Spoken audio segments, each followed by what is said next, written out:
everyone. This is Sideline Society. I got my boy here, Rich. I'm Q, and we're here to spend a little time with you guys today.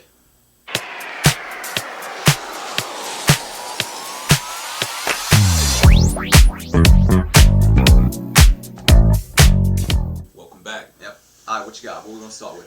First, we're going to start with the basics. Always like, comment, and subscribe. Always. Welcome back if you were here for the first episode. Yep, we appreciate support. Yep. Starting to build our society of Sideline members. What do I got today? Honestly, let's keep it real. It's the day before Thanksgiving. Yeah, what you got going on? I don't have a lot happening, man. I'm not planning on doing much. I'm going to take it easy. I guess they're doing some food here where I live. Uh-huh. But I wasn't really planning on doing anything major or doing anything. So True. things happen, you know how it goes. What about you? Flying home tonight. Okay. As you can see, that's why we're kind of... After work. Yep, got to get it in before I leave, so won't be here this weekend. So, after work special here.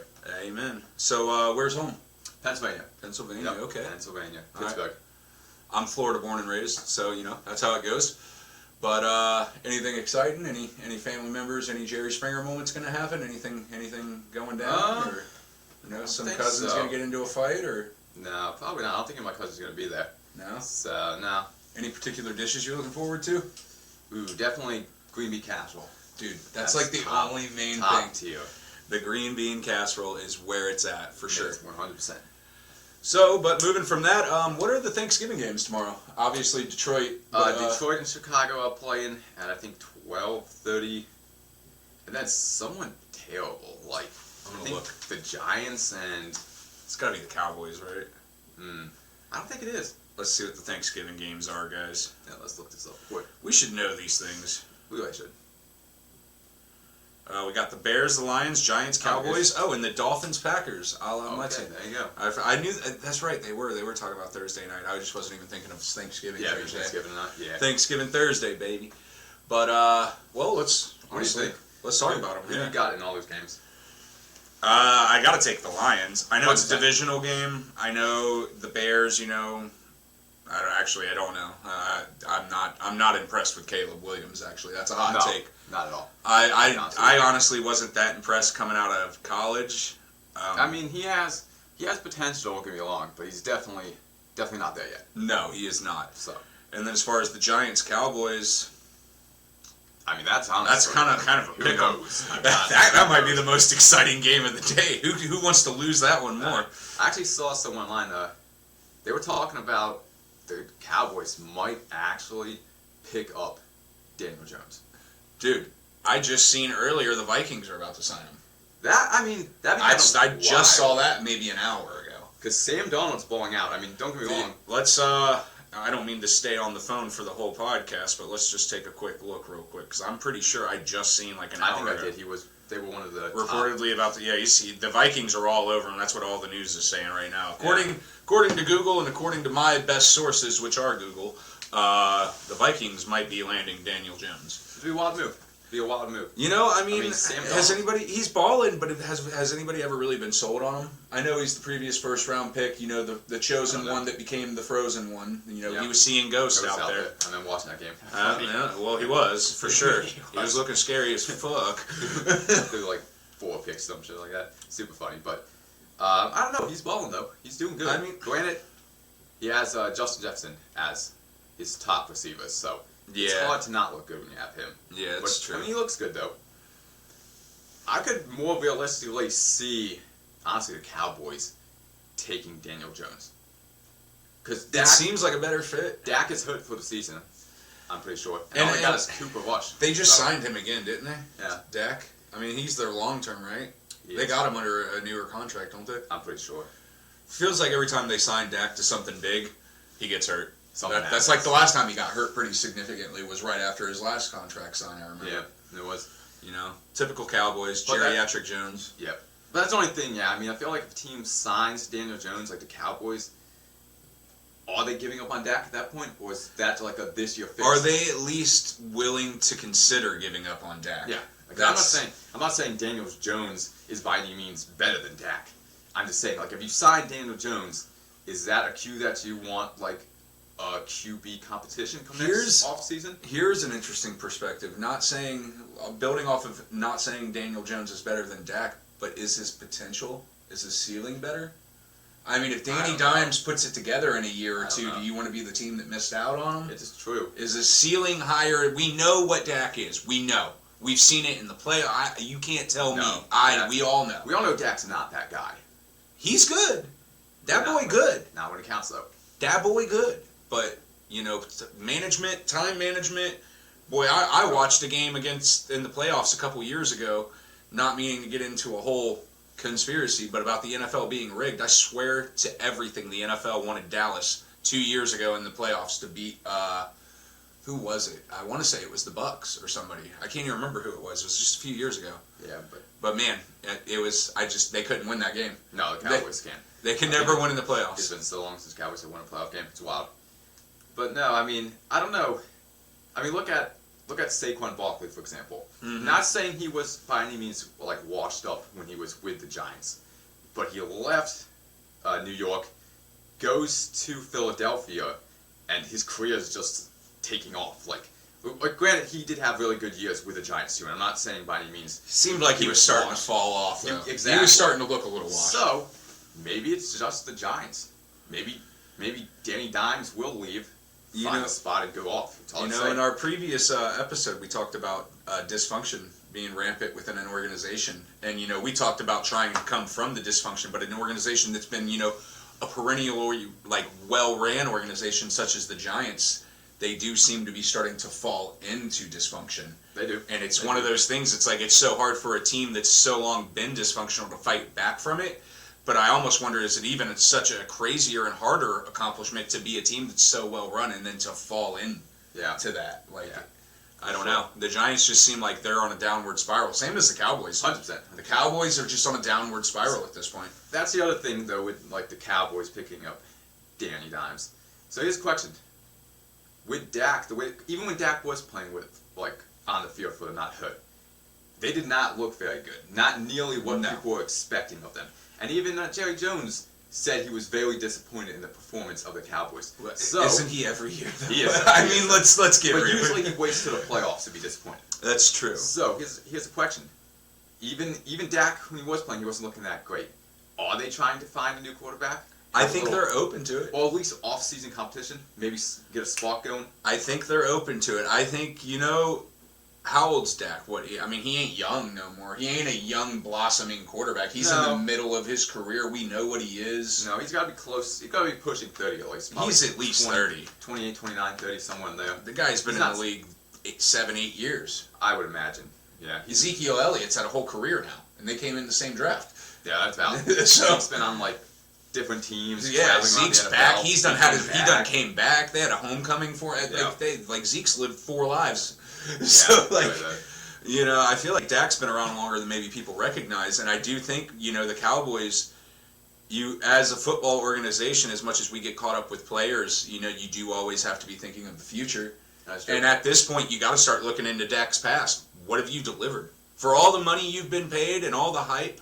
And I'm not going to say it's all Dak's fault. That's never any one player. There's no I in team. But no, when it's come crunch time and it's been on him, where's he at? But here's the other question: do we really actually think that Jones is actually gonna do something with the player market? Actually pick someone up?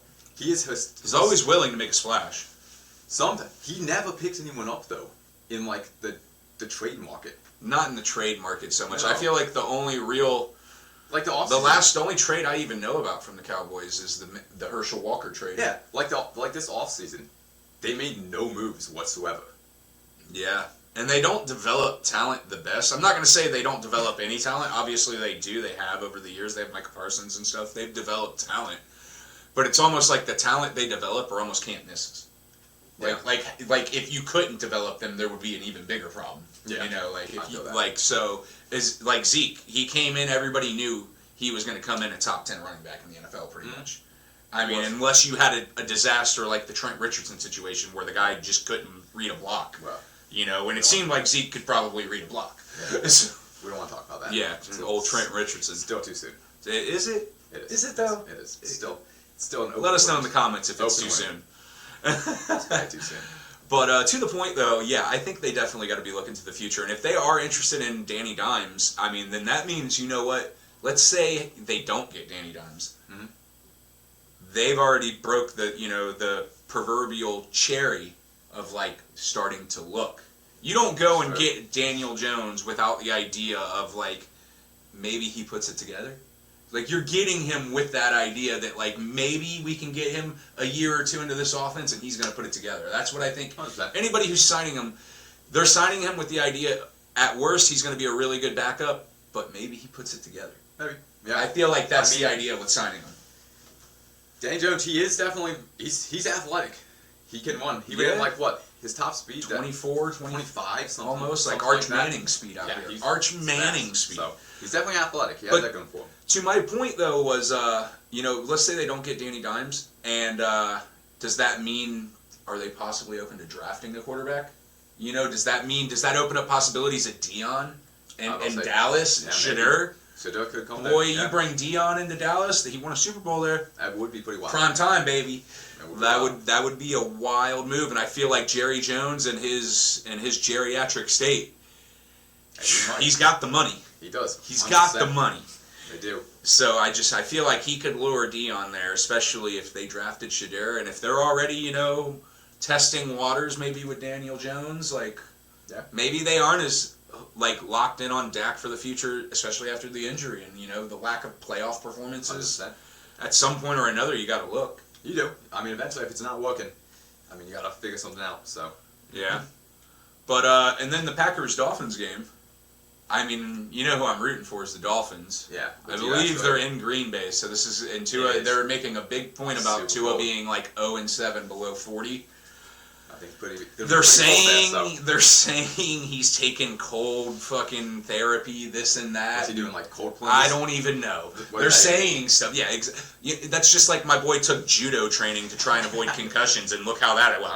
Yeah, some point or another, bud, you got it or you don't. And this, goes back to the endless Tua thing, which we're not going to get into. But I want the Dolphins to win. But do you think they're actually going to win? Let's be honest. I don't. I'd be shocked. I'd be impressed. It would be a big win because at this point for Miami to really call this season any type of success, they pretty much have to win out. 100%. I'm not saying we should make a deep run into the playoffs, but if we want to call this even a success, we need to make a wild card. Be a one and done team at least. Yeah, that's the only way the season's even somewhat reasonably salvaged. If you guys can even make it to the playoffs, that's a win. Huge. That's with the way it went this season. If we make the playoffs, I'm gonna be happy. I'll be happy. But no, I don't think you guys can beat Green Bay. To be honest, you're not in Green Bay. I'm curious though, and I'm sure you've heard the rumblings, and I don't know, obviously how closely you pay attention to Miami's coaching situation, but if McDaniel doesn't, deliver this season. They're talking after he just signed in the offseason. I don't know. And it's a pretty wild thing happening down there where they're there's a lot of talk right now. There's so much talk that I feel like when there's smoke, there's some fire. There's so much talk that somebody somewhere that actually has some say has said something. Yeah, mentioned something. At least mentioned something in passing about it. Yeah. Yeah, I mean. Once again, Miami's one of those teams that they got all the talent. Yeah, his play calling. His play calling and his time management and sometimes the overcomplication of his offense. And I think he realized that. We've been doing a little better at it. I'm not going to say he hasn't corrected on some level. Yeah. But sometimes it just feels like with his team, it's man, can we just line up and run a power O? Can we just run a basic run play up the middle? Doing some crazy something with all this sideshow shit. Or, can we just line up and run a slant? Does Tyreek got to run 30 yards before we even snap the ball? That offense seemed to start getting a little too ahead of themselves. Yeah. And I think it showed, when you try to bring new players in, they did. They tried to bring in, what was his name? Claypool? Yeah. They tried to bring him in thinking he was going to be somebody, and the guy couldn't figure out the offense. And then, you try to bring Tua, he goes down, you don't even have a capable backup because the offense, first off, is so freaking complicated. Yeah. And then, finding someone that has the skills on top of gets hard. But no, definitely. Green Bay's probably going to win. Green Bay's definitely going to win. And honestly, that whole division, the NFC North, well, crazy. It's pretty tough right now. Let's say the Lions are 9-1 or whatever. Green Bay's like 8-3. Yeah. So And they're like third in the division. That's what I'm about to say. They're third. Yeah. The Vikings head them, and they're like 9-2 or something like that. But like the top 3 teams in that division, like combined, they have like 5 losses. Yeah, it's insane. pretty wild. It's a tough division other than Chicago. Yeah, so I mean, Nobody ever thought they'd call Chicago soft, but yeah, here it is, you know. It's happening. But even Chicago doesn't have like a tail record. They're like, I think like 4-6 I don't or even know. something like that. But it's not like they're like 1-8 or something like that. They have at least a decent record. Yeah, no, they're 4-7. Yeah, which obviously a losing record, but I mean, it's not. Could be worse. Yeah, exactly. To be the bottom team and you still only have a 4-7 record, I mean that's not terrible. No, not at all. So Definitely not. But I definitely am pretty excited, I guess, for some of those games. I mean, yeah, should they be interesting? Probably. yeah. I mean, What game do you think is going to be the best?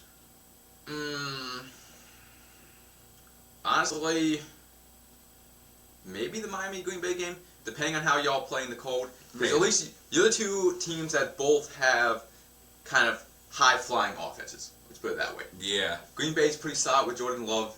I mean, obviously you guys with Tyreek, you have the possibility to have a high-scoring game, depending on the weather, obviously, and how y'all playing it. Obviously, the Bears-Lions game, it could be a really good game because the rivals, and usually those games, even though the Lions are definitely going to win it, and more than likely probably by a decent bit, they know each other so well, so it could still end up being a really good game. It could definitely. The rivalry always Always makes them good, for sure. And then, I mean, the Cowboys-Giants game, once again, the rivals too, and they both suck so much. It Could be good. Yeah, I mean, it could be decent. Could be a decent game, that's for sure. But I'll go with the Green Bay game. I think that will probably be the best game, to be honest with you. I have a feeling. You know what? Here it is. Yeah. Hot take, Who baby. you got? What do you think? Chicago upsets Detroit. You might think so, huh? Saying it. I don't know. So I'm saying it, and I know that's I mean, wild. They're well coached. I don't think they should be on upset alert. But But I mean, let Caleb Williams just get hot on Thanksgiving. maybe. Maybe. I don't know. This hot take could happen. Like I said, I mean, hey, we upset Pittsburgh. So once Any again, given Sunday. Any given Sunday, especially when you're playing On Thanksgiving. rivals on Thanksgiving. Hey, who knows? On a Thursday. Yeah, on a Thursday. Could happen. Could happen. Speaking of, have you ever seen Any Given Sunday? I don't think so. No. No? No, Oh, dude, that's a fire movie. Jamie Foxx, LL Cool J, Lawrence Taylor's in it. Yeah. It's a great movie. Jim Brown's in it.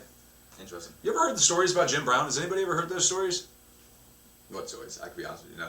That he's like a complete piece of shit, or was? No. I haven't heard nothing about him. No. No. Other than being the all-time like rushing leader forever and stuff. Yeah. He's supposedly, one of the GOAT running backs. Yeah, for sure. No, I've always just heard Jim Brown was like just a really, like supposedly he put a few women in the hospital from like the Playboy Mansion partying back in the day. Like he just beat down some. I mean, but I feel like bitches. I mean, it was back in those olden days. You know that was old Hugh Hefner was keeping it on the low. to keep that down. Yeah. But I don't know. I was just here. Possible, yeah. I mean, I don't know. Something that popped in my head. It's a podcast. Yeah, spit it out. But no. So I mean, I think these games will be okay. Will they be great games? Probably not. I mean, how often are Thanksgiving games like some of the most memorable games? You know? One of when I feel like one of the most memorable probably Thanksgiving games is the Dallas Cowboys playing against Minnesota in Dallas. Randy Moss's rookie season when he scored 3 touchdowns on 3 catches on him. Yeah. Jerry Jones, the famous story. Jerry Jones said he was going to draft Randy Moss, and then he didn't. Yep. Then didn't. Mm-hmm. And Moss felt he took that personal. He felt that. So he did go off that game. Straight cash, homie. What about the Friday game? Who's playing? We got to give Friday too. The Chiefs and the Raiders. Obviously, the Chiefs are going to win, I would assume. Yeah. But once again, it is a division game. So. I just saw the Raiders are on like their worst losing streak since like 2012 or something, 2014. Oh, I believe it. They're not good. They're not doing well, and everybody thought Antonio Pierce was going to put them together. And I still feel like he might. Maybe he's not the coach to put them together. You know what he could be? Just like in New England with the Gerard Mayo situation. Is he the coach that's going to bring them to a Super Bowl? Probably not. But is he the coach to at least bring stability and get a foundation built. Maybe. I think Antonio Pierce could build a foundation there. I mean, and then you bring somebody else in. I mean, you also have to figure they're running the Minshew as the quarterback. So I mean, don't get me wrong, I like Minshew. They've been committed to nobody forever. They've had Garoppolo. That's what I'm saying. And, I mean, you know. Jimmy G wasn't good either. He was terrible there. Yeah. I mean, Derek Carr was alright there. He had his moments, but like even his last year or so, like him with Devontae Adams, you thought it was going to be insane. It really wasn't that insane. No. I remember because I drafted Devontae Adams in my fantasy league. I was like, oh yeah, I was hyped for it because you know they went to college together. That was his college You figure you got chemistry there. Nope. My man was like, I don't know, he's like the 15th ranked wide receiver or something like that. I was like, damn, that was like my... Not good. Yeah, like, I drafted him, I think, in like the first, second round, so it was not a good pickup. No. Needless to say, I didn't go far in fantasy that year. Trying to think of like any saving grace for the Raiders. Raiders, I mean... At this point, I mean, you talk about a dysfunctional franchise. The Raiders are just... They're up there. Well, first off, look at the owner. What's his name? Mark Davis. Look at his haircut. First off, let's start... Who walks around like that? Let's start by fixing that. 100%. He's getting married. Yeah? Yeah. She doesn't marry him for his money, she swears. Yeah, okay. Well, maybe it's the hair. I don't know. It's there. The hair definitely got it. It's definitely there. But, no, the Raiders, I can't even, you know, I try to think to a time in my life. The last time they were competitive, I remember watching the Bucs Super Bowl, where the Bucs just straight roasted them. Yeah. And, you know, obviously that was Gruden. That was 22 years ago. Yeah, yeah, for sure. And they pretty much fell off ever since, which is wild to think because, I mean, then they had, you know, Rich Gannon as an MVP. They had Al Davis at that time. Al Davis was considered a top-tier owner. Yep. You know, it just... And you know what's really funny about the Davis family and the Raider organization and that whole situation there is really, that's all they do. It is. That's it. Yep. Like, Al Davis got his money and went and bought that football team in the early 70s, late 60s, whatever it was, and that is their business. That they have nothing else, no other side. They're all in on the Raiders. And to see the dysfunction, I mean, obviously they had a heyday. You know, there was a run for 30 years where the Raiders were, you know, considered one of the better teams, and they won Super Bowls. John Madden was their coach. You know, they had their time, but it just seems, you know, the dysfunction at this point. It's almost like similar with the Cowboys situation with Jerry Jones, where he's just getting so old that it may be translating to the on the field product. Time to step down. And just like with the Raiders and Al Davis, you know, Jerry Jones probably isn't going to step down until he dies. No, which is what Al Davis, you know, he didn't step down until he died because that was his. 100%. No, he's not going to. And you know, it just makes you think. Like, but to the point, like, how could the Raiders be so poor as an organization when that is all they do is a business? Yeah, when literally like their owner has nothing else. Nothing else. Like that is literally his job. A lot of owners, it's kind of like the hobby. Have other things. Yeah, that's their fun thing. Yeah, it's like, oh, this is my like, let's go have fun at work. I mean, the Patriots, Robert Kraft Cheese. Yeah. Like, he's running the whole craft industry. Exactly. As he's doing you know, he pays a GM. You have more Intuit owners than others. Some step away. Yeah, exactly. It's like Kraft's like side hustle basically. Exactly. He's not in it for the money or the business. He's in it for what it is. Yeah, just. He wants to win Super Bowls. Yeah, exactly. Yeah. I mean, and it seems like the Raiders, it's like, you know, Mark Davis relies on that money. And I know owners, I know there's like a big deal. Like, everybody thinks like, well, they don't get their, like, owners split their revenue evenly. Mm-hmm. So if everybody bought, you know, theoretically Cleveland Brown jerseys, like, all the other 31 teams still get their even split. Like, they all put it into a pot and split it evenly amongst the 32 owners. That's the way, like, their merchandising money works. Huh, interesting. So I get, like, on a level where it's like, you know, the money's still flowing in regardless, but it's like, you could pull your fucking weight. You know, like, I'm sure other owners got to be looking like, are you ever going to get your shit together, Mark? 100%. Yeah. So. Especially after they moved to Las Vegas. Yeah. Like, you really think that would have popped off? Like, you know, I don't know. They tried. I'll give it to them. I mean, they got Gruden. They had the hotshot coach. You know, he had the controversy nobody expected to have happen. No. You know, Derek Carr was a first-round quarterback. Or was he second round? I think he was first. I think he was first, yeah. And then, they did do a big signing with Devontae. I mean, they did. They tried. I'm not going to say they didn't try, but it just seems like damned if they do and damned if they don't. Yeah, nothing worked out there for them. No. 100%. I mean, it's all downhill. It really feels like it. What do you think of Gruden coming back? There's been some talk about that. I don't think Gruden's going to come back. You don't think so? No, I don't think so. It'd be too much. I mean, maybe I could be wrong here, but I feel like the PR would be too bad. What about, like, college? Even still, think about the PR for that. Yeah, no, I mean, it'd be bad PR. I'm of the thought group that Gruden's one of the biggest frauds in NFL history. So yeah. I'm not saying he deserves it. I've just read and heard a couple of things where there's been some talks of Gruden, not like right now, but maybe in the near future coming back to coaching on some capacity. I'll be honest, I liked him as an announcer. I think he should just stuck with that. Gruden's something else, man. The Gruden's quarterback room was pretty wild back in the day when they had him on Monday Night Football. Yeah, it was. I mean, I'm not going to sit there and say it wasn't entertaining. But I've always thought Gruden personally as a coach was kind of a fraud. Yeah. I don't know, the whole, Tampa Bay Dungy situation and then dismantling the team. And I lived here, obviously, through all of that. Yeah. I mean, I've lived in the Tampa Bay area for 20 years now. And I will say, I remember, because you can't not hear about the Bucs come football season around here. Oh, I bet not, no. And, he had his hopes in Chris Sims. And, I mean, do you even remember him? I don't. Okay, thank you. Point proven. I don't. He's an avid football fan. I am. I don't remember. Chris Sims is Phil Sims' son. Chris Sims went to Texas. He's a lefty. Yeah. He has a podcast on NBC Sports or something or another. Good for him. He's a good football mind. You got to be smart to be quarterback at any level. But he definitely was not the guy.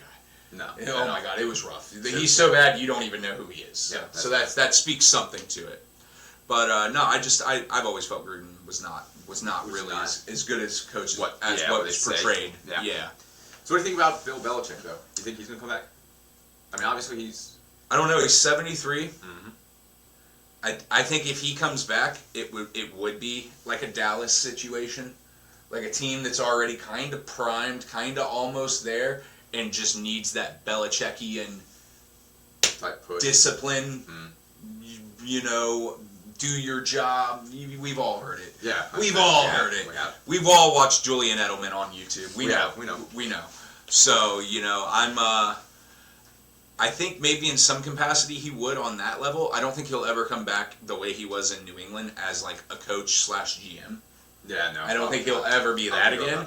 And I think at his age, it would be a very limited selection. It would be a Tom Brady situation where it's 2 or 3 teams, and he's more or less picking. You're in the running for Bill Belichick more than you're trying to get him. Yeah. Like Bill Belichick's going to choose if he's coming to you or not. Yeah. Kind of deal. If the opening or opportunity is there.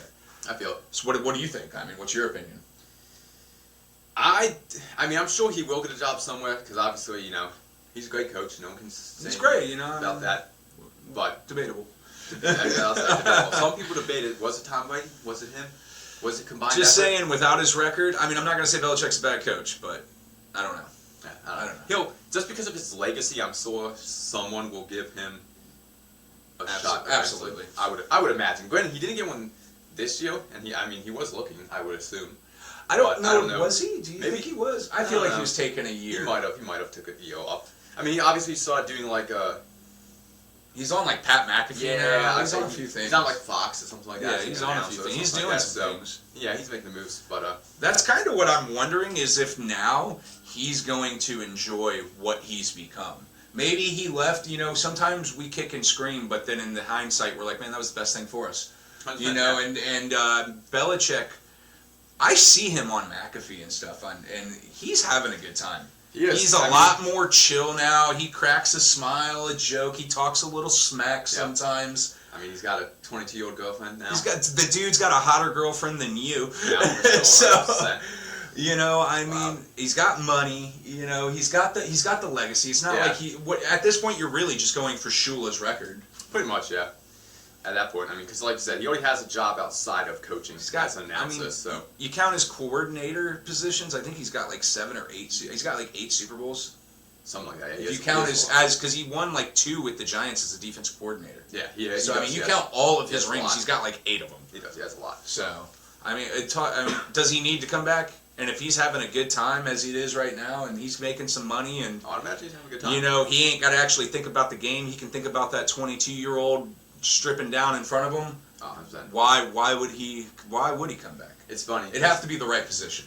Because you know, in the work truck, the coworker, boy, he's always listening to his like Boston. Yeah. Yeah, it's Boston. We have a coworker. He's from that region. Yeah, he always puts on like this Boston like sports talk thing, and bro, these dudes, this one dude in specific, not all of them, there's like 4 or 5 dudes on this show.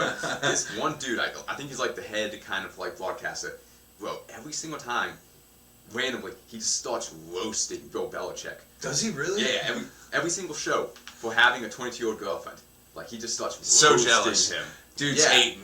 Totally hating. But like, you know, have you ever seen Bill Belichick's like Instagram? Like, he's doing like almost like cutesy like photo shoots with his 22-year-old girlfriend now. Like I think for Halloween she dressed up as like a mermaid and he was a fisherman and he was pretending he was like. Old boy is living his best life. Yeah, but bro, this dude on this show straight roasting him for it. That's fucking hilarious. It's crazy. He's talking all this hot stuff, like, oh, he's old enough to be your dad, you know, stuff like that. Well, granddad actually. Yeah. But I'm like, hey, I mean, good for him. I mean, it's a little, I mean, kind of a little gross in a way. Like, I don't know why you'd want to. I mean, I'm not gonna say the attraction never goes away. I mean, if you look at a smoking 22-year-old right now. No, 100% so I'm saying, like, if you're 70, I mean, does that mean you don't like it anymore? I would by no means am hating on Bill Belichick for having a 20. I'm just saying. I mean, hey, a dog's got to eat. I like some older chicks sometimes. I do 100%. Hey. Yeah. Hey, everybody needs love. Everyone does. But no, it's just, I'll admit it is a little, maybe, like, I can see where he's coming from. A little, you know, the age gap. It's a little big. Dude was like 50 when she was born. When you put in that aspect, dude could have been her. Like, that's pretty wild. Yeah, it's a little gross when you think about it like that. Like, he was probably like, I don't know, do the math, 50 when she was born. Yeah. He was probably like 20. He already had kids. He could have had kids. He definitely probably did. He was like probably like, I don't know, 10, 20 years old when her parents were born. Probably, yeah. He was. So, it's a little gross when you look at it like that. I'll admit that. But hey, good for Bill. You know, I don't want to get it from, like, I get Bill's perspective from it totally. I mean, 22, why not? Yeah. I don't get it. Her perspective is money and status. That's the only thing you can talk about that is money. Yeah, I mean, obviously, do we think Bill's laying the wood like that anymore? Probably not. Probably not. I mean, you know what? He's got the money. He's got the best that money can buy, I'm sure. The guy's on every Viagra known to man if he needs to be. 100%. I'm sure he's able to do his thing. But, you know, she's there, obviously, you know, we have to keep it real. You're not looking at, like, looks. It's not, you know, he's a GQ kind of looking guy, or, oh, he's shredded, or, oh, I just love a big, strong man. Like, everybody has their different things. No. But, like, you definitely have to know. No, and again, he has to know. Bill's not dumb. No. He's been game planning against football geniuses for 40 years. Not. He knows what's going down. No, 100% he does. And then, like you said, like, can't even, like, be a personality thing. If you really think about it, like, oh, he's, you know, Bill Belichick, you know, he's gruff and, like, emotionless or whatever. Because he's out here doing, like, cutesy photo shoots with it. So clearly he's not. No, it's been shown that he's definitely not always that way. And he's lightened up as the, you know, he's left football, it seems. But do you imagine being one of Bill's kids, though? Like, could you imagine having an uglier wife than your dad? Yeah, it's rough. Like, or a girl, or like... Yeah, that's what I'm saying. Like your wife / girlfriend / whatever. It's like, what if your chick just kind of let it go after marriage? Yeah, and like, she's like older than your dad's girlfriend. Like, she's 35 and her best days were 10 years ago. Yeah, that'd be pretty rough, honestly. Like, I would love to be a fly on the wall for the Thanksgiving dinner. Whose family do you think? You think she's taking Bill to her family? No. no, they're going to the Belichicks. 100%. She's rolling up to the Belichicks. 100%. I mean, like, you think Bill's gonna go have Thanksgiving dinner with? Why not? I mean, what if it was like some ran down ass fucking house, like in the sticks or something? I mean, I don't know much about this chick, so I mean, Bobby Boucher's place. I don't really know anything about this chick. No, I don't know. I don't want to roast her. No, I will. I will. I mean, I'm not afraid to, but I mean, hey, good for her, I guess. I mean, chasing that bag or whatever. I definitely would have to see it as some sort of like money and status for Yeah, sure. It has to be. There's no way. I know they say like she says that she likes him for his intellect. Well, they have to. But that's what I say. I feel like every chick that is like a young chick that's with an older dude, that's what they say. I like him for his intellect. I don't like younger dudes because they're too, immature. What do you like? Well, yeah, I mean, there's a point, like if she was 22 and Belichick was 40 or 45, and he was taking care of himself, like I can see the actual physical attraction. Sure, we're like, okay, he's got his shit together, he's distinguished, maybe he's got a little bit of the gray fox thing going, like you can kind of see an attract. But Belichick, he's past the point of having any attraction. You're not, there's no attraction to that age. At that You're not into any like. And if you are, that's a fetish at that point. Yeah. And hey, if you are, no judgment. Hey, but it's still a fetish. We can acknowledge it. We can acknowledge. We can acknowledge that it is. It's a fetish. Accept it. But like I said, at that point, you're not even like into like daddy issues. You're like an older man. No. Because your dad wasn't in your life. Like what?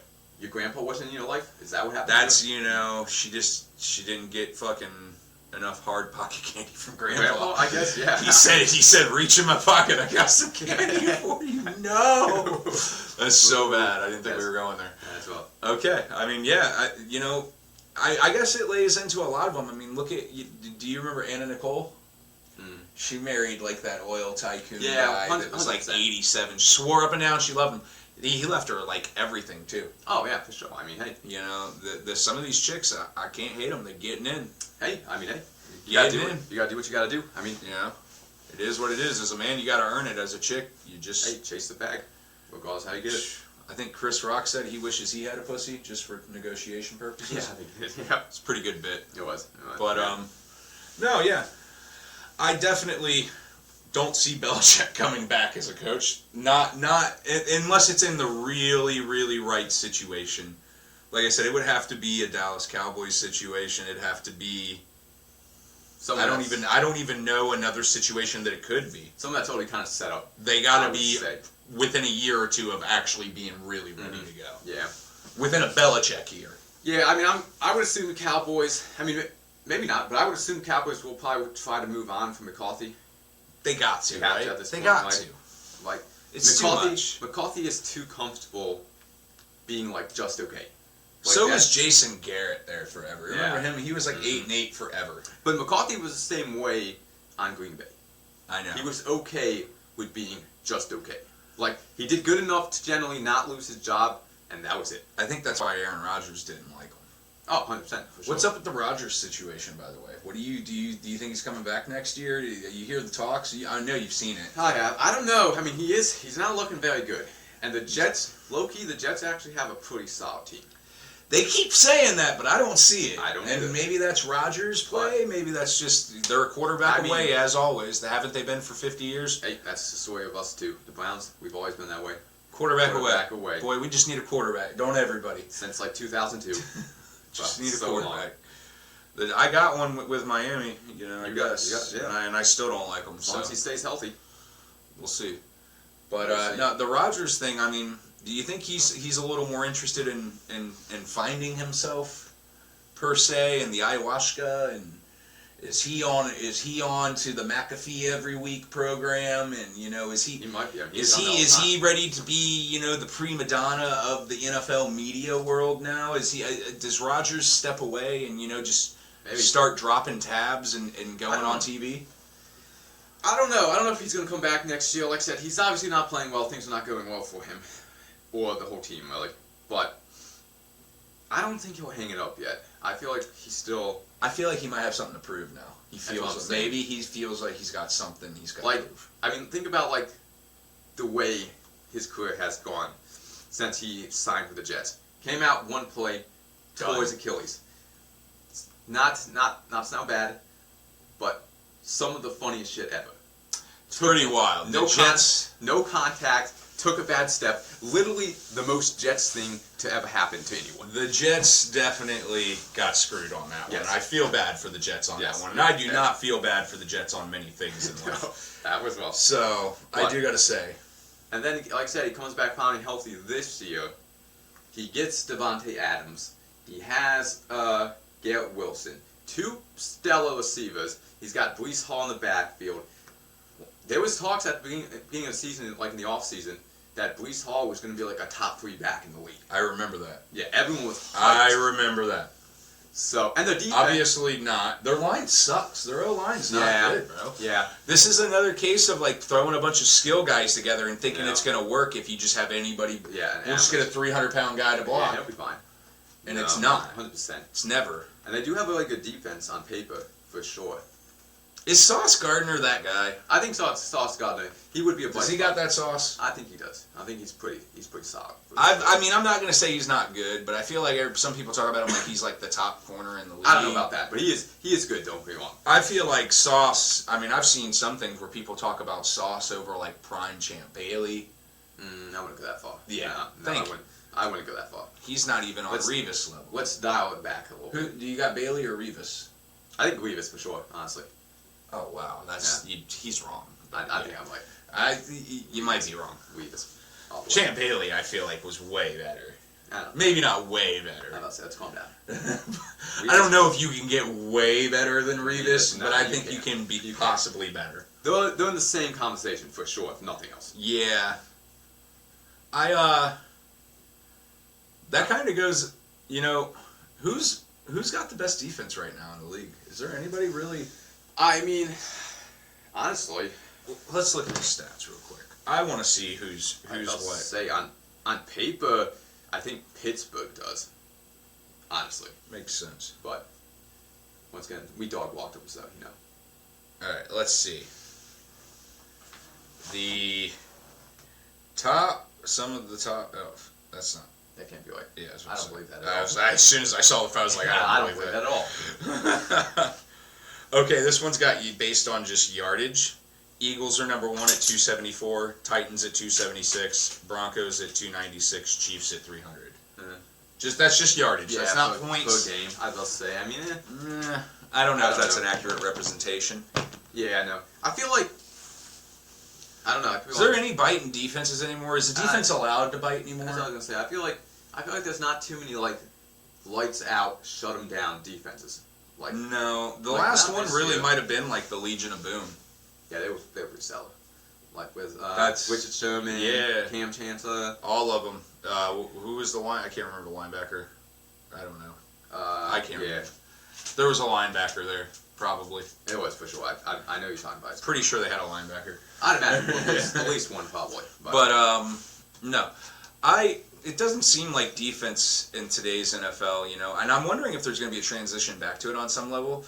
I feel like somebody like Derrick Henry, like you keep seeing him just run through guys, and it's just like at some point you gotta. That's actually kind of an interesting kind of like jump off point, and kind of like ties into what you're saying. It was crazy how during this off season there was, and I think even the off season before that, but all that talk about how like you don't need a running back. Running backs aren't really that big of a deal. You know, the market obviously wasn't getting paid very well. You had like punters getting paid more than that. It's and crazy. Stuff like that. And then you see some of these running backs, and they're just going absolutely crazy this year. They really are. Especially, is this the resurgence of the running back? Maybe that's what I'm saying. Or at least I don't want to say the running back, because I think running back. I don't think the NFL has ever denied its importance. I think what's happened is they feel like it's a dime a dozen. Yeah. The market got oversaturated. There was, you know, every kid 20 years ago wanted to be a running back, and half of them actually became running backs.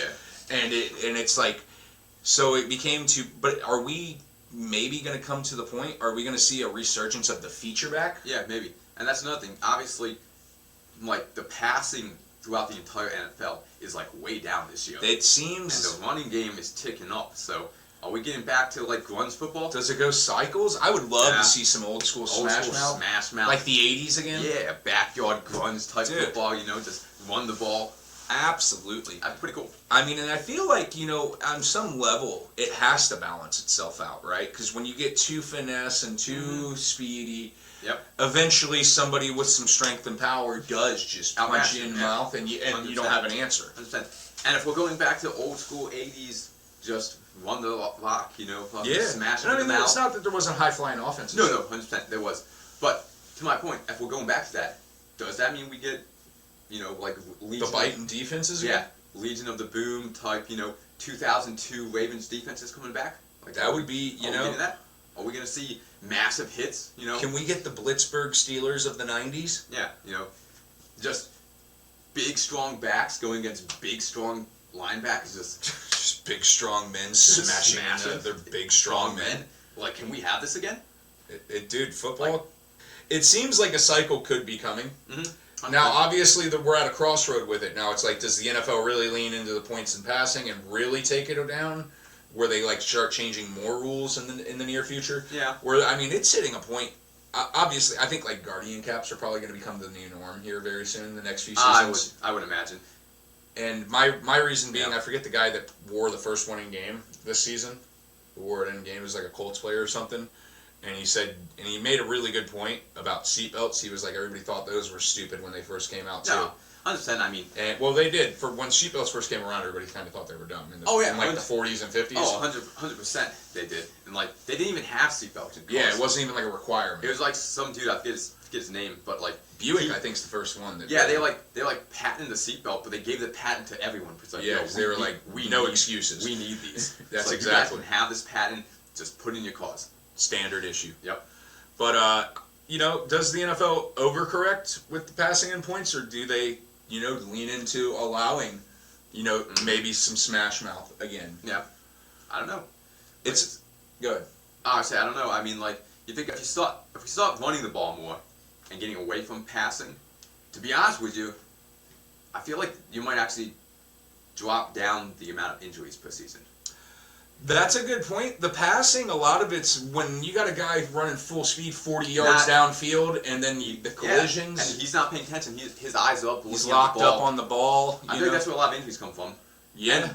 And I feel like there's just also more, even besides like the whole concussion thing and stuff like that, there's a lot more like, you know, like tearing like ACLs and stuff like that, and like that from absolutely passing, making cuts, looking at the ball, not paying attention to your feet. You get your knee rolled, the quarterback gets rolled. I mean, there's a ton of examples. And obviously, it would cut down on the quarterback injuries for sure, because they wouldn't be passing the ball, you know, 50 times a game. Absolutely.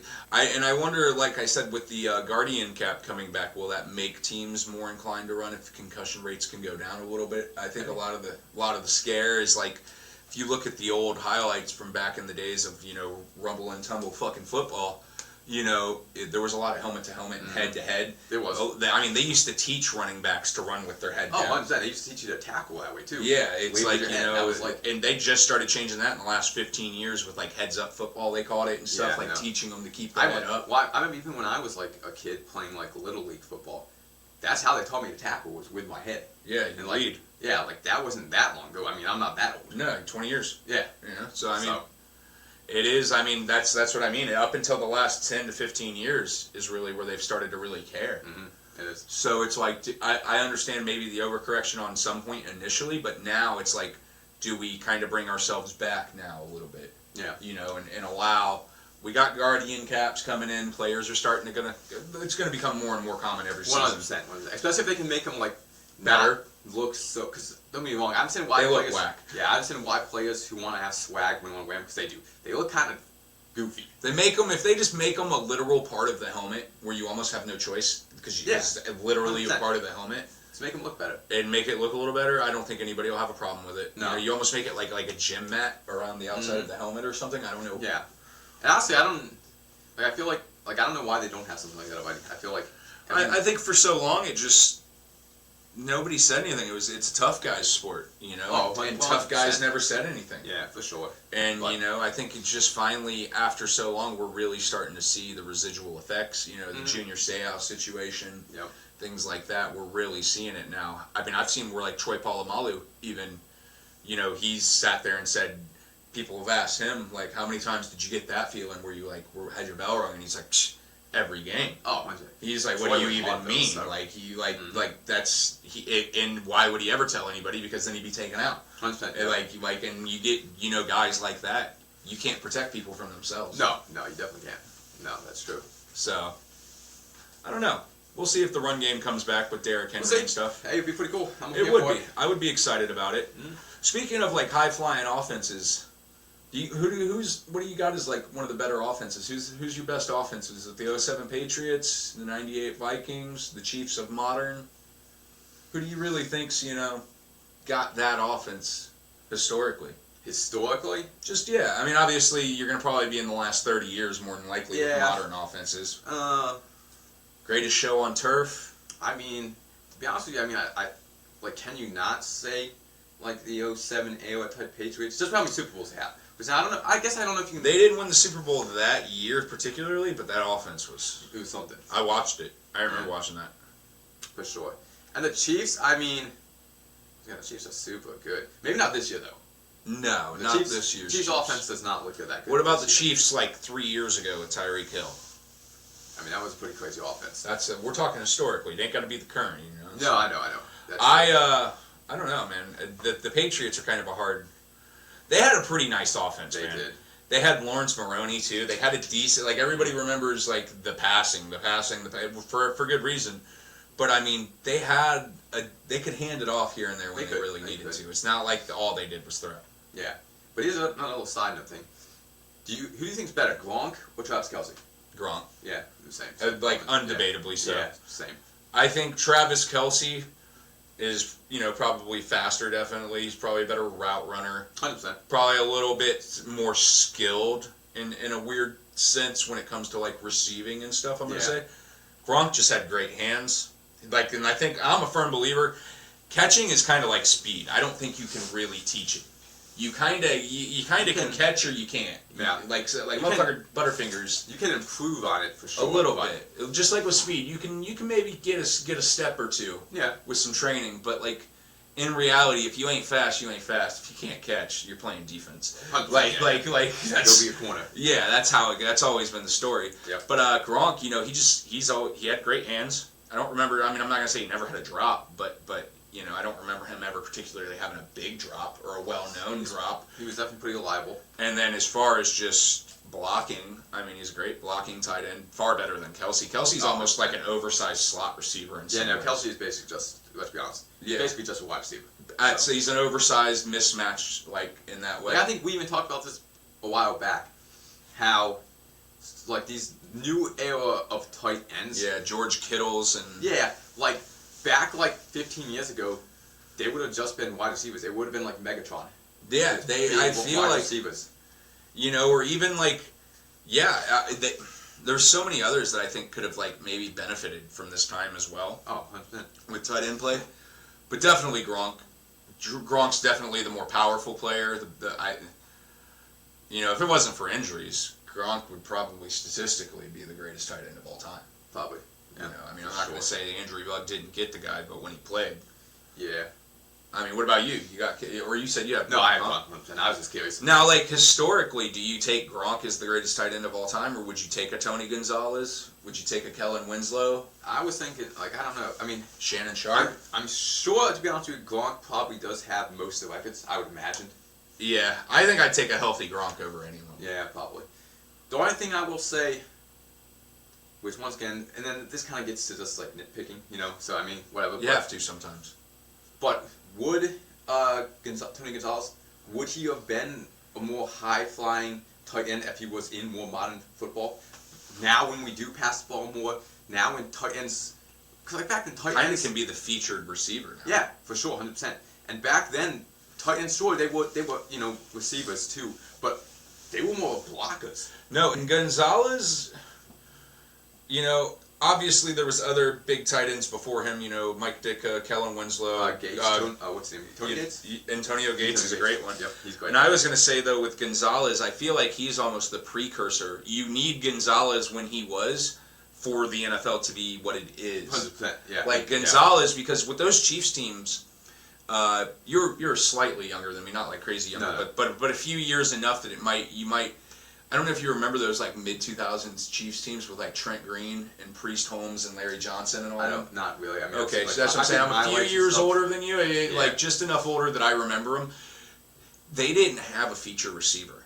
And like I said, they had Priest Holmes. Mm-hmm. They had Larry Johnson after Priest Holmes, and they had Trent Green, who was a solid quarterback, good quarterback, you know. But they never. They had Dante Hall, who was a great return man, but he couldn't fucking catch. That goes back to can you catch or not. Yep. But they never really had. They had like Eddie Kennison, I remember, and do you even know who Eddie? I don't know. Point proven. No. Point. He was good, but he wasn't that. You don't remember him. Nope. And it was like, so it kind of, like I said, Gonzalez, maybe he almost in a way was their number one receiver a lot. That's why he was able to get the numbers he got at tight end, because they really didn't have another receiving threat. They were either running the ball with Priest Holmes or hitting play action to Tony Gonzalez. And that was their fucking offense for the most part. And, so I think Gonzalez historically probably more important than any of them. Yeah. For what he was able to do to elevate it. Exactly. He was like the precursor, the grandfather of what you kind of needed was made. And I know there's Shea Sharp that was around a little before Gonzalez and stuff, but those Bronco teams, they had Rod Smith. Yep. They had some real receivers back on those Bronco teams. He wasn't always just I'm not going to say there weren't times where he wasn't. But for a consistent, like, season after season, Gonzalez was really had to be. Yeah, Gonzalez, he was definitely, like, growing up, he was probably my favorite. Yeah, for sure. Antonio Gates was my favorite. Especially, I used to love them Charger teams. Those Charger teams. Yeah, they were fun. It was hard not to root for LT. It was hard not to, man. That boy, I remember him scoring that fucking record-breaking touchdown against Denver Broncos. I remember it so well. Him hitting the teardrop, the whole. That was pretty still. Boy, that was my team in the old Maddens. Yeah. Because the Dolphins always sucked. So you had to have a good team, too. Yeah, 100%. Dude, that defense was... I remember that whole defense. They had they had Sean Merriman. They had Sean Phillips on the other side, who was a badass linebacker. He was, for sure. They had Louis Costello at the nose tackle. They had fucking Cromartie on corner. Yep. Picked off Peyton Manning 4 times in one game. Cromartie. Craziest game. How do you pick off Peyton Manning you by yourself 4 times in one game? It's crazy. It's insane. That pretty wild time. Oh yeah, especially for football. Yeah. So, but no, definitely as far now that we're getting on to like historicals and stuff, and we're kind of just going with it. Who do you got as your GOAT receiver? The GOAT receiver, I have to go Moss. You go Moss? I go Randy Moss. Dude, my fucking boy. Fucking boy. Randy Moss, 100% GOAT receiver. The best, bro. He is all time. Moss is the best receiver ever, bro. Bro, it wasn't me, it was my brother, but he used to have, like, a poster in his room hanging up, and it had just, like, different pictures of Randy Moss from the different teams and stuff like that. Hell yeah. Cool as dude, I just, my biggest thing about that is, like, you didn't get Riced. Nope. You didn't get fucking Shannon Sharped. Nope. You got Moss. You got Mossed. You did. When your name becomes a literal fucking verb for what you do. Like when anytime anyone else does anything close to that, like, oh, he mossed him. Dude, even in high school games, backyard football today you will hear it yelled, Mossed! Yep, 100%. Mossed! Yeah, he's goated. It's just one of those things, man. I know a lot of people say Jerry Rice. Jerry Rice, he had the longevity, the consistency, the staying power. I just feel like peak, prime to prime, Moss. 100% Moss. Biggest Moss problem, though, I'll quote him, I play when I wanna. Yep. That was Moss's biggest problem. It was. He had a little bit of an attitude, but goddamn. He was good, though. Damn, he was good. So where, just out of curiosity, where you put like somebody like Terrell Owens and Megatron? I was actually going to bring up Megatron. Do you think he's like a 1A? Yeah. Well, do you think Megatron, like, what if he was on a better team than the terrible Lions? I mean, granted, he had Matthew Stafford, who was always a good quarterback. And he was triple covered every game. Every game, because that's all they had. That's and all honestly, they had. He didn't play that long. What if he played 9 years? I think the same as like Barry Sanders, 9 years. What if he played longer with a better organization, a better team? Yeah. That could be one of the biggest what ifs ever. I mean, what if, I mean, but I will say, Megatron, boy, I put him 1A. Yeah. So I'll run it. Moss is 1. Okay, Moss. I got Megatron 2. Okay. Rice 3. Rice 3. T.O. 4. T.O. 4. I don't know who at 5. I can't think of 5 yet. I don't know, maybe, I mean, does that sound reasonable to you? That's reasonable. I'd probably go pretty close. Moss. I'm going off pure peaks, Moss and Megatron. Yeah, those are the two best. Like, you just, I don't care who you put on them, who you got throwing, you just put it up. Put the ball up. They're getting Megatron just had that size and that athleticism, and he was still fast too. And Moss just at his peak, you had no answer. Yeah, he was Moss. He mossed you. So It didn't matter. Exactly. 100%. So yeah, it seems like Rice. Yeah. Rice third because he's Rice. Yeah, he's good for sure. For sure. Feldman's great. What's that name? Terry Holt.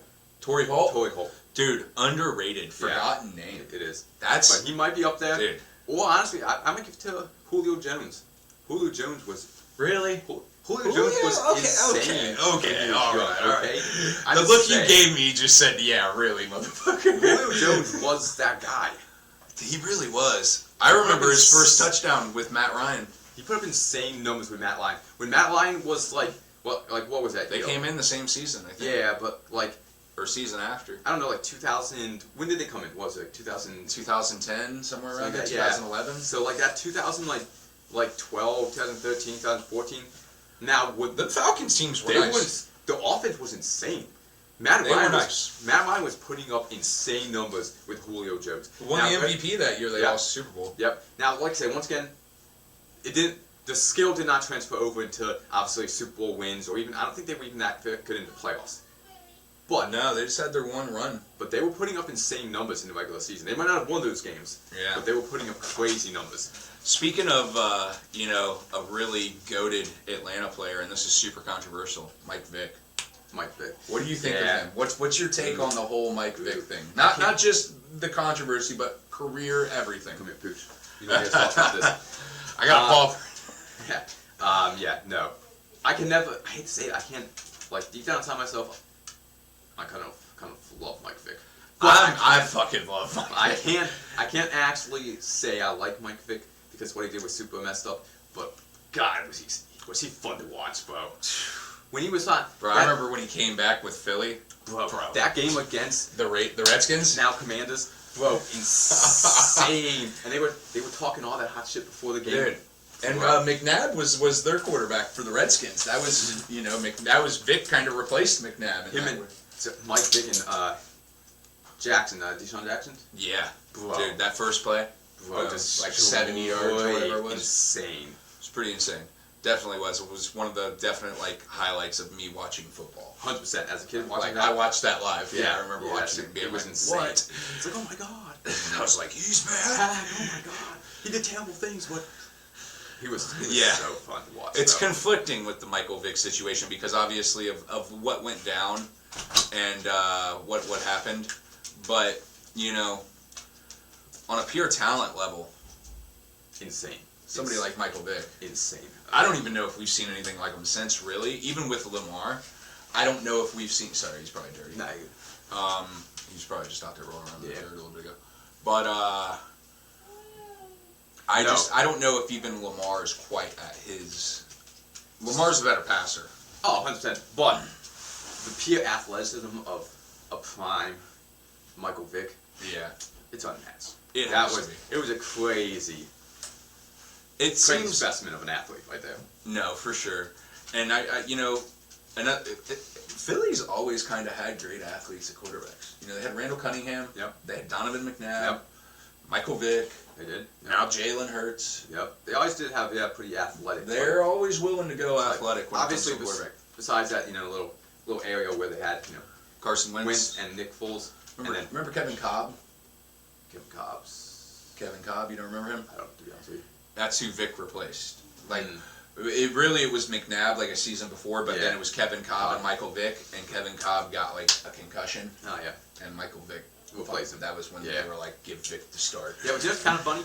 So throughout the last 20 years of Philadelphia Eagles quarterback history, they have all these super athletic insane specimens of quarterbacks. Absolutely. And then you got the random backup, not really that athletic Nick Foles, who comes in and wins them the Super Bowl. Has more success than any of them. Yeah, it's wild. Just randomly comes in, balls out. It's not always what you think it's going to be. I know. My man just came in, balled out, and then deuced. You know what else I feel is Philly. I feel like in recent history, in the last 20 years or so, I feel like they've had very good luck with running backs as well. They had Brian Westbrook. I feel like he's kind of forgotten. Yeah. And then right after Westbrook, they had Shady McCoy. Yep. You know, and then they kind of had their little run there with, like, they had LeGarrette Blount and stuff for a couple of years, and, you know, they bounced around with a couple of guys, and now it seems, you know, Saquon, is he the next Philadelphia? I mean, well, Saquon's definitely that guy. 100%. He's that guy. But, I'm not going to say. What was his I really just had his name in my head. Darian Sproles. Oh, I love that dude. Darren Sproles. Again, to the 2000s Chargers. That backfield.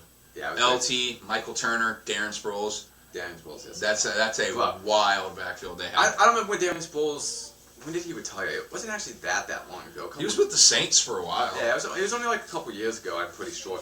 But like the year after he retired, it might have even been 2 years, I can't remember. But I literally picked him up off of waiver players on my fantasy league just because I wanted him on my team. Yeah. He didn't even play football anymore. That's pretty wild, actually. To get him and not even he's not. I wanted him on my team. I just want to see his name. Good luck, Sean. No, absolutely.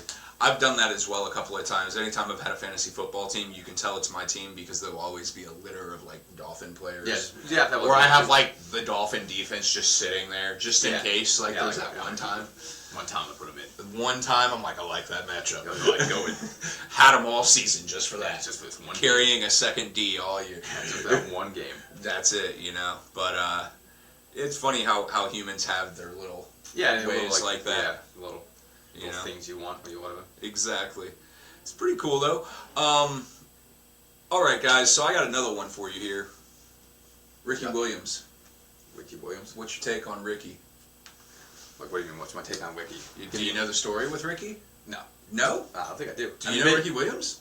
Yeah, but what story are you talking about? How he left football to smoke pot and stuff, and yeah. He was gone, and then he came back, got hurt. Ronnie Brown replaced him. Well, like, what do you think of Ricky? Do you think Ricky's is he a Hall of Famer?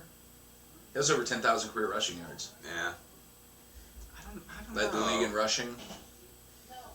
Yeah, I mean, I guess, yeah, like I said, we had this conversation before about, like, Hall of Famers. To be considered Hall of Famer, you have to be the best of your class for, like, that period. Do you think he was? No. No? Okay, then that's your answer. No. Damn, that hurts. Yeah. There you go. I mean, there was definitely always... I mean, he led the league in rushing, and I'm not going to say he wasn't, like, a top 3. Maybe at one point for, like, a year or so, he might have been the best. Maybe for, like, one season, maybe. Yeah. Maybe, but it's debatable. Is one season enough? I don't think so. No. You know, this goes into the Mike Evans debate about, is he a Hall of Famer? You know, a lot of people... Mike Evans, I think, at this point, but I think he does. Because he does have some legitimate records. He's never been the best, though. No, he has never been the best, but you also have to look at this way. I don't think he's ever had a season under 1,000 receiving yards. I think that's... Like, so do we reward mediocrity as long as it's in longevity? Maybe, because if you're slightly good for long enough, longer than anyone else, wouldn't that make you the best in a way?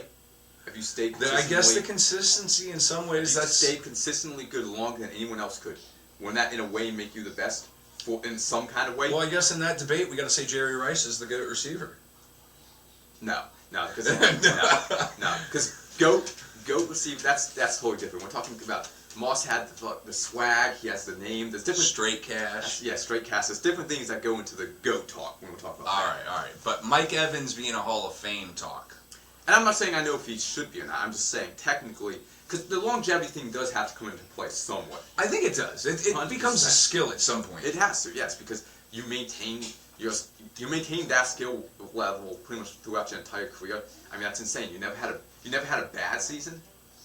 I mean, he had 1,006-yard season. He had a season like that big hype of him never not having a... I know. Like, there's like 2 seasons he came like 1 catch away from not having that, and if that's your big sell on me, is he's always had 1,000, he's never had under 1,000. If that's really his big claim to fame, is like the air of consistency.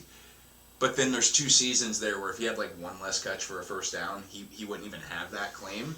That's a shaky claim. You do know where we live, like. Tampa Bay. Yeah, you might be careful talking about this. Shots fired. I know a lot of people mad. I'm just saying, I think he's never been the best. No, he's never even been really a top 3. He's never even been debated or argued as the best in the league, has he? No. Has anybody, when they've, Sports Center top 5 or something, they have all the talking heads and all the shows, and I mean, Mike has Evans, anybody ever sat there and sold Mike Evans as the top top guy. No, I don't think so. I mean, I'd give him some of his seasons. He could have been top 5, but top 3 probably not. No. Never. No. There's always been a definitively better 2 to 3 receivers than For him. sure.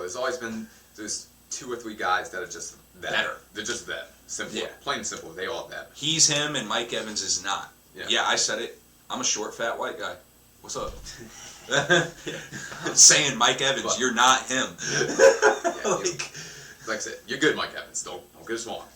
Yeah. You're certainly not the best ever, dude. No. And Hall of Fame, like I said, I don't know that he should be. You know who's not in the Hall of Fame that you brought up? Who? Torrey Holt. No, he's not. Once again, like I said, So I feel like Torrey Holt has more of a claim. Yes, I would say yes, 100%. Got to, right? Yeah. And since we're getting this Hall of Fame talk, Let's go. you know who really should be in the Hall of Fame, and he's not? Josh Cribbs. Josh Cribbs should be in the Hall of Fame, and I have the stats to prove this. I know because you've had this conversation with me before. Let's have it now. I have the stats. So, you brought up the whole fact, but Devin Hester was better. No, He was. That's cap. That is not cap. It is cap. Devin Hester was a better punt returner. You can look at the stats. Devin Hester, a god. He had the greatest kick return of all time in the Super Bowl. The opening kickoff. He's better. It doesn't matter. We're talking about stats and like career to get into Hall of Fame. There's moments as well. Yes, Hall of Fame moments. And you want Hall of Fame moments. Okay, Hall of Fame moment. My boy Josh Cribb holds the record for having two 92-plus yard touchdown returns in one game. Crazy. 2 of them. He has. Those are not punts, sorry, kick. He was not good at punt returns, but kick returns. He has all the stats. Okay, so if he wasn't good at punt returns but was great at kick returns, and Hester was great at punt returns but not good at... Exactly, so they shouldn't be in the same conversation. So, well, maybe we should have them in the same conversation. Isn't that what you want, is him in the Hall as a return man? As a kick return man. But, like I said... So you're saying kick return and punt return should be 2 different men in the... Yes, because they're different. He was way better than Devin Hester at kick return. It's facts. Look at the stats. He had over 12,000 kick return yards. He held the record for kick return touchdowns until 2000. I think. I think Cordell Patterson has it now. That's what I was going to say. Yeah. But that wasn't. Should he get in? He's a better kick returner. That wasn't. No, but that wasn't until 2018. No. He held it for like 12 years. I'm just saying, if your merit is that he's a better kick returner and that should get him in, shouldn't the kick returner that's better than him be in over him? He has more touchdowns. That's not the only stat we're talking about here. Okay. All right. We have yards. Consistency. We have consistency. We have he was a bleak. I want to look. What's their average? Who's got the better average? Let's look it up. And honestly, Josh Cribbs. Josh Cribbs should get in just because he was a light in a very, very dark era. I mean, I'm not going to lie. He's all you boys had for a hot minute. long time. But, all right. Well, those are his real stats. Those are not pretty. No, Let's look for his return stats. Yeah, you don't look at his actual receiving stats are not good. Oh boy, it's trash. He was not a receiver at all. Where are his return stats? Why are they not? I get you in a second. Let's bring it. NFL.com or Pro Football Reference. That's some shit there, ain't it? They just got receiving, rushing, scrimmage. I have his stats for you right here, at least some of them. Now I don't know about your average, Fine. Give me what you got. He led the NFL in kick returns with 8 until 2022. So that's more than 12 years because he came to the league in like 2006 or something. Yeah, he's a long time ago. Probably like 15 years he led the league, which once again Cordell Patterson did break it. I'll admit that. Then I was wrong. He holds the record with two 100-yard kick returns in a single game. 2 100 yards in a single game. I'm going to sit here and say... And he has 13,488 return yards. Now, what's Hester got? Pull Hester up. Hester. On punt or kick? Career. I want him... What's his punt? I don't know. That's just kick returns. I'm okay, bring up just Hester's kick returns. Let's apples to apples this shit. We're going to find out. Don't worry, guys. We're going to find out. Kick return stats. Let's see. See if ESPN got us.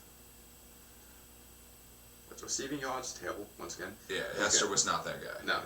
Definitely not. They should have just left him on returns. It's not. So, once again, receiving, I don't want that. I don't want rushing. I don't want passing. I don't want returning. Could see. Now, So- also, these stats don't count playoff stats. So a lot of because Hester was playoff time football as well. Yeah. Cribbs never saw a So game. Cribbs never saw a single playoff game. I mean, they're lucky they didn't take games away from Cleveland back in those days. They should have. Like, dropped the season to 10 games only or something like that. So They don't have to should watch have. them. So, kickoffs. So on kickoffs, well, if this is correct, from 2006 to 2016, Devin Hester has 7,333 kickoff yards. And Cribbs had 12,000. 13,000. 13,000. And he has punt yards. He has, which actually, because he has way more touchdowns. That makes sense. I was confusing myself a little bit. But the reason why he's considered on the stat line as a better punt returner than a kick returner is because he has way more touchdowns. Like, it's insane how many punt return touchdowns he has. So he's the better return man. Punt returner, we're talking kickoffs here. But he only This has, is the Hall of Fame, though. You can only have one. He does have- It's a fringe thing. He does have 14 punt return touchdowns, so that is pretty insane. I'll give you that. But Pretty he insane. only has 3,695 yards. So total, Cribb has like 3,000 more yards than him. Cribbs might have more yards because Cleveland's defense sucked. They were not the Cleveland Browns. They were the Cleveland Steamers back then. Yes, they were. Like, And, I'm just and saying. so, how many times You're was that telling me- boy on a kickoff a game? I'm saying, He's you're telling me. returning 12 kicks a game. What is he supposed to do? We've argued. He argued benefits fact. from inflated stats from having a horrible team.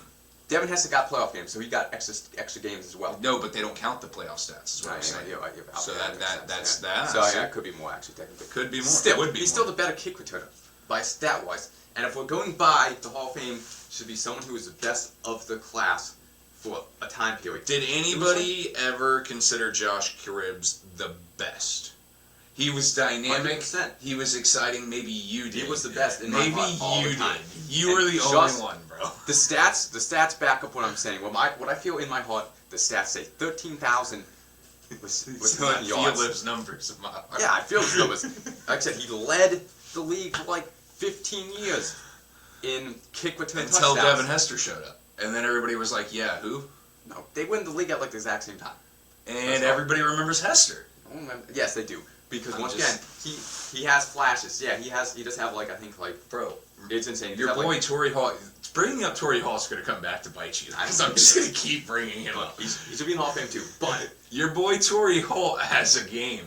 There's famous highlights where he's mic'd up playing the Bears back in Hester's rookie season, and Hester beat them. The Bears' offense was trash, no, he was. and Hester he was returned so- 2 kicks in the same game, same as what you're talking about. Returned 2 punts, and won them the game off of those 2 punts. Like Yeah, I'm sure one of Devin them was Hester- the game winner. Devin Hester, I'm saying And he does. Torrey Holt himself, best ever.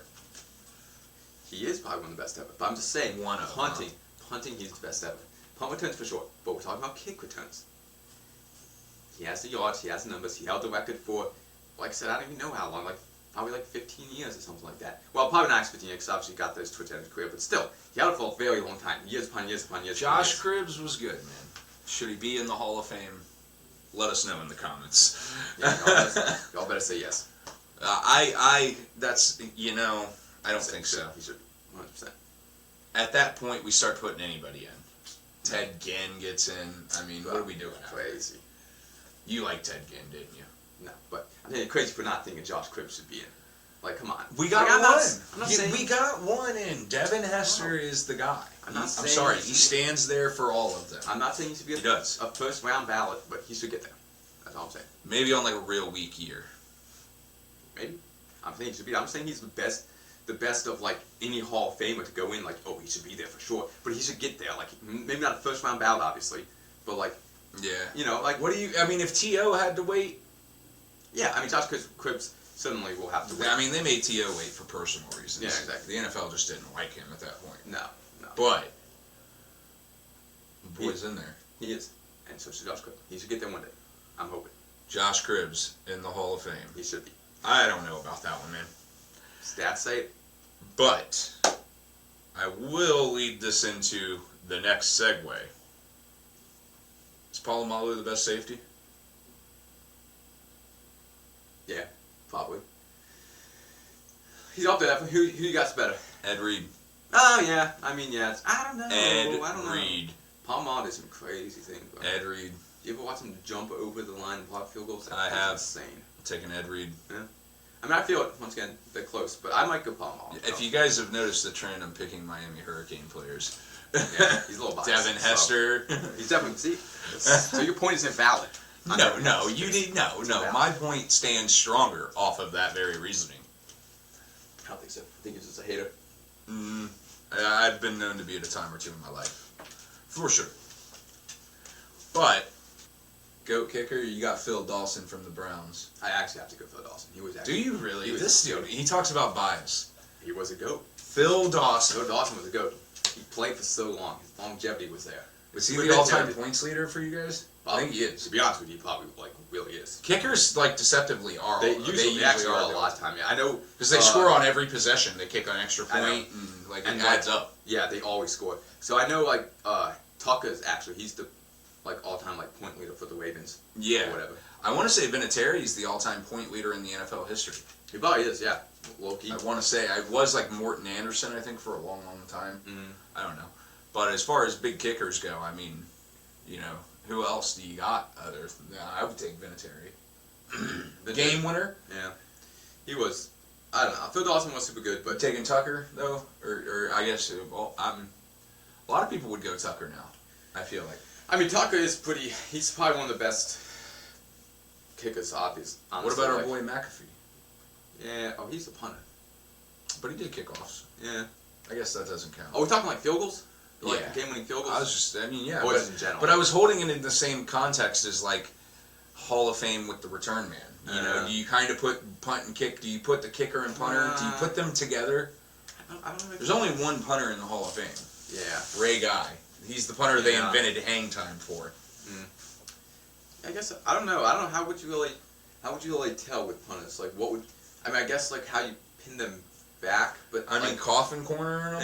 Yeah, I guess. I mean, I've seen some pretty impressive punting in the last few years. 100%. What was that guy, King? The black punter? Yeah. He was pretty sick. Yeah. And they kind of didn't like him. Yeah. And then, what was Buffalo's punter? The one just 3 years ago. He boomed one for 90 yards, and then the next week had a bunch of allegations. Wasn't Bates? I don't know, but he had a bunch of allegations, and then they got rid of him. Yeah. And I haven't heard of him since. I have seen some amazing punter plays. It's do they even keep track of those stats? Oh, absolutely. Yeah, I guess. They keep track of everything. Yeah, they have to. I would think. I'd imagine.